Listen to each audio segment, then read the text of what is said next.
大家好，我是邱平，我现在在贵州，最近可能都在贵州转一转。我们说到洞穴人家，我去了湖北看，还有湖南都看过了。其实说到洞穴人家，真正最多的可能还就是贵州。所谓洞穴人家，就是我们看到的，这里有个大的山洞，洞里面呢有人居住，这个就被称为洞穴人家。这里呢以前叫做川千洞，现在是叫桃源洞，也就是说是一个世外桃源，所以呢取名叫桃源。那这个地方呢也是山清水秀，有山有水有洞，什么都有。现在是一个景区啊，我们今天就来看一看这个地方怎么样。看网上有资料说，这里呢还有人居住，并且呢是一个人居住了10几年。现在去里面探索一下，顺便能够找到那位我们说的大爷，跟他聊一聊，看看这个地方是怎么由来的。看到没有，悬崖绝壁，确实是非常震撼的。这里现在有好多木板，还有一些材料，我估计这个地方是不是也要装修啊？哦，他这里还写了要收门票的，门票48元，免费提供茶水，免费提供午休床位。我在网上看到以前是收费10元，那可能是不是现在涨价了？等一下问一下他。现在我们是站在门口，他这里是锁住了，要等里面的大叔来开门。现在我们远方先这样看一下这里面的洞穴，这个洞穴是挺大的，里面的空间很别致啊，别有洞天。他这里呢还有提供茶水，好像还提供农家乐。上面那些岩石也是一层一层堆积起来的。这位大叔来了，来开门，已经进来了。可以看到里面别有洞天吧，小桥流水啊，有很多座椅，还有很多图腾。前面好像看到很多字啊，那这里位大叔有可能就是我们说的书法比较厉害，可能也是一个文化人。哦，大家看看这下面，是不是小桥流水呀？水流声还挺大的。这个洗干净了。哎，叔，我问一下，这个门票48块钱包括了哪一些？门票这48块钱呢，我们只是个进来就是，看洞中的风景的嘛哈，是神仙洞咯。茶水我们是免费供应，中午他客人累了，他还可以睡午觉，睡午休。我们床铺也是免费的，我们下面还有清湛的山群，可以免费洗澡。第6啊。这48块钱里面还要请客人吃一餐农家饭，哦，那挺好的。这个就可以了。虽然山洞不大，但是小山洞它能够有大特色。为什么呢？它是在洞中玩耍，在洞中修行，在洞中康养，在洞中吃饭，在洞中喝酒，在洞中娱乐，在洞中住宿，在洞中洗澡。你走遍天下旅游景点。没得任何一个地方有这样好的条件，是，这就是它的特色。所以用小山洞做大文章。他还泡了点茶给我，等一下我再喝吧。先去里面转一转。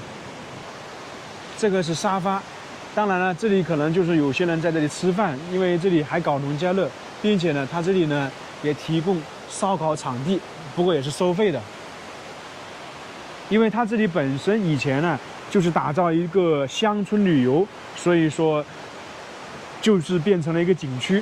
这里还有很多这种矮小的房子，我感觉啊，就是当时开发成景区的时候，乡村旅游可能就是弄得相当于是民宿。你像这里呢，可能就是提供来旅游的人居住的，因为有床，就是这个样子。这里床还挺多的，我估计逢到节假日还有挺多人来游玩的。呀，这里又是一个卧室，小桥流水，在这种山洞里面还有水流过，这个水大家看一下清不清晰？这应该是那位大叔写的字：“桃源洞中玩一日，胜过世上活10年。”有意思吧？我现在相当于是走在这种独木桥上面，走在这个桥上面看远处的风景，还挺好的。下面就是这样溪水。小溪河流，在这个里面呢，非常舒服。我们说的冬暖夏凉。其实这个地方很多人都来过，我们一些旅游博主啊，其他的博主都来过，有些人还可能在这里住了1、2天。墙上这些像面具，一开始我以为是这边的图腾，因为这里也是属于土家族嘛。后面问了一下这位大叔，这个是傩戏。后来我再查了一下资料，果然是因为我们江西老家，特别是我们县城，每年都有那个傩戏的表演。一开始还没认出来。这个地方其实还是非常有意思的。人间仙境，世外桃源，冬暖夏凉，四季如春，小桥流水，佛地洞天，天然氧吧，说的都是这个地方。这里就是洞口，给大家展示一个东西。这里有一个石头，石头上面还有个石头，那是不是有一点像一个人坐在这里守卫这个大门，或者说回头看外面的景色，是不是很像？很有意思的一个地方。这个洞穴呢，看起来是比较简单一点点。大家看看这是什么？这个是床，因为这里提供午休啊，它这个门票包括午休时间，所以呢，大家来的话可以在这里睡觉。你如果晚上在这里住，可能也可以。这个洞穴我估计宽度的话有20米，高度的话有15米左右。这个墙壁上面这些展示的就是傩戏的一些文化，在铜仁很多。大家见过这种没有？特别是铜仁古城也有。外面是大太阳，里面呢是祥和的一片天。大自然神奇，这些巨大的石头当年是怎么形成的？在这里不知道存在了多少万年，有可能是几十亿年都有啊。走到贵州、湖北恩施这一块，这种巨大的山洞、山谷特别多。这个洞穴还是非常不错的，两边是相通的。这里相当于一个大厅一样的。我刚才看到了，这里有烧烤的工具，估计节假日还有人来这里做烧烤。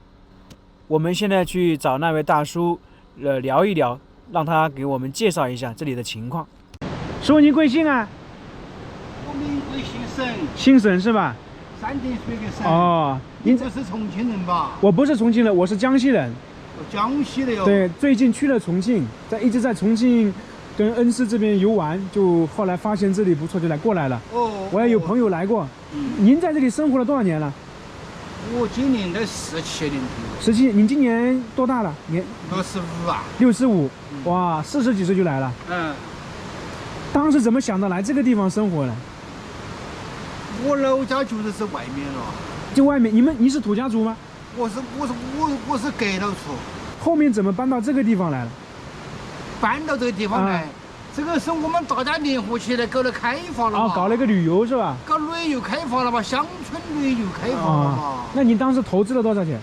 我们投资，我们业工，我们前后业工投资和修桥、修路啊，投资了将近500多万，将近600万，修了个桥，修这条公路进来，又把这个洞，它的洞原来是4高，本来原来一个人根本一个人不敢进来，这儿没人路进来，就像这里羊肠小道，一个人不敢进来，像这些都是室内的，这些全部是乱石。这个地方冬暖夏凉，冬天会不会冷？因为我听说贵州经常有冻雨啊，这些比较冷。冬天那个水管都是温的，那水也是温的。像我们冬天在那个河里面洗菜呀、洗这些，它都是温的。它这个温差，它与外面它是相反的。热天它就出来是冷空气啊，冬天那个洞里面出来就是暖气啊，它就像个中央空调一样。那是很好。像河里这些水，我感觉都很清，可以直接喝了吧？我们是直接喝这个水了。没得污染，没得一点污染。我看您这里写了很多字，您是练书法还是怎么？我没得事了，我就练下书法吧。我看写的很不错啊。还得学习。一个文化人，一个是修身养性，二那个消磨下时间，3一个陶冶下情操了嘛。您来讲的话，肯定也是文化人，要不然也不会读书写字。你像很多人说他休闲，他打麻将去了，看手机去了，像您一直在这里写字。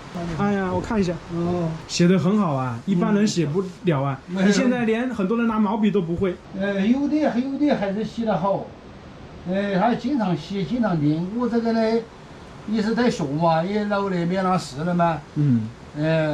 他这个也可以锻炼身体。啊，对，锻炼身体啊，它可以把这个气运的这个部位来提升，运气，集中精力，你就没得什么啊也烦的啊也杂念，保持头脑清醒，它可以去除杂念。你就一心一意把这个全部身心都要放在了这个写字上了。那像你每天要写好多个字吧？1000多嘛。每天1000多，有时候兴趣好的时候要写到2000，一般都是1000多。这您都可以称为书法家了，而且写的这么整齐，这么好看。我练了40多年了。40多年。那也就是说，你刚参加工作的时候就开始写毛笔字了。不过在这个地方修身养性还是挺好的。那你基本上每天一个人在这里自己做饭，对吧？我自家的饭我自家做嘛。现在这里算是一个旅游景区，假如说让你长期住在这里行不行？你像这位大叔，他在这里居住了17年，也就是说他一个人守着这个洞穴已经17年的时间了。我们经常说的洞穴人家，基本上是1户人家或者是2户人家，像单独一个人住在这样洞穴里面还是很少的。不过这个地方空气确实很好，比较适合我们说的退了休的人来这里养老，来这里住几天。它这里相当于现在也是有农家乐，跟湖南我们看到那个洞穴人家差不多。这种洞穴人家基本是在大山里面。来到这里感受就是里面确实很凉快，然后水比较清澈。这个洞穴人家我们就逛完了。